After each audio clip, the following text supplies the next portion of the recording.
Kenapa kita perlu jaga zikrullah?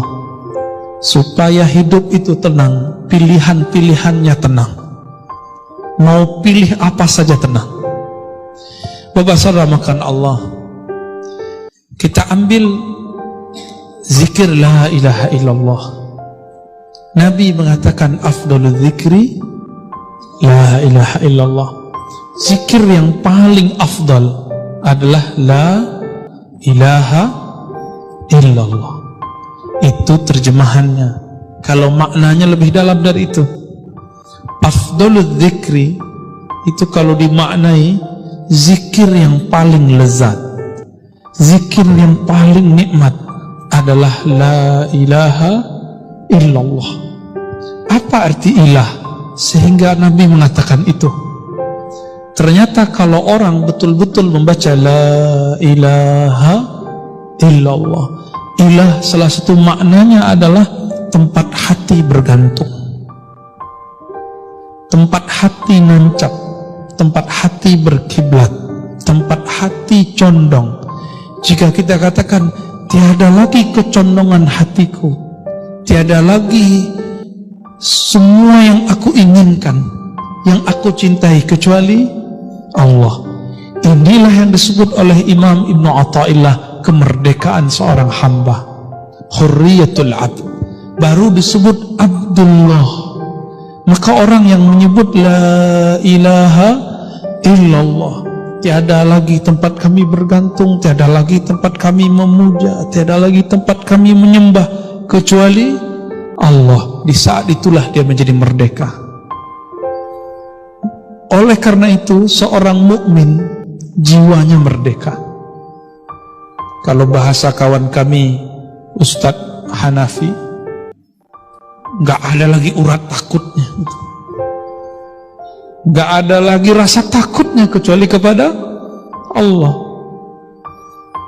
Yang punya zikir ini hanya ahli-ahli qalbu, bukan orang yang suka ceramah kayak saya ini, bukan yang suka debat, bukan yang suka menyalah-nyalahkan orang, membidah-bidahkan orang, enggak. Mereka ini lebih suka menyebut nama Allah, la ilaha illallah. Terdiri dari apa kalimat ini? Ulama-ulama ahlus sunnah mengatakan la ilaha illallah itu terdiri dari dua inti. La ilaha namanya nafi. Nafi sudah jadi bahasa Indonesia penafian. Ditiadakan apapun dalam pikiran, apapun dalam hati, illallah kecuali Allah. Makanya ulama-ulama terdahulu punya teknik membaca la ilaha illallah, ada tekniknya. Kenapa Bapak Ibu baca la ilaha tidak ada merindingnya, tidak ada getarannya? Karena tidak punya teknik. Buat rendang, kalau tidak diaduk, santan dan airnya pisah nggak Pak? Adukan itulah kira-kira ilustrasi baca la ilaha illallah, kalbunya harus diaduk. Mengaduk kalbu itulah, menghantam kalbu itulah yang membuat kalbu itu terasa tenang. Disitulah getaran-getaran kulit terasa, gemetar, bulu roma berdiri, ada rasa yang tidak bisa diceritakan. Tapi kalau mau tahu, fas'alu ahla dzikri, tanyalah ke ahlinya, ya? Itu tidak diobral, tidak diobral. Kalau zikir-zikir biasa itu bisa dijelaskan kapanpun, tapi kalau tekniknya tidak. Nah itu nafi. Illallah itu isbat. Apa arti isbat? Isbat berarti penetapan. Tiada yang disembah kecuali Allah, tiada yang dituju kecuali Allah, tiada yang diharap kecuali Allah.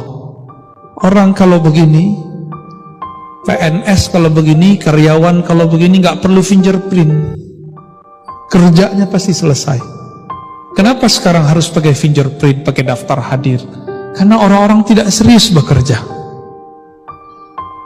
Dia hanya takut ke atasannya, nggak takut kepada Allah.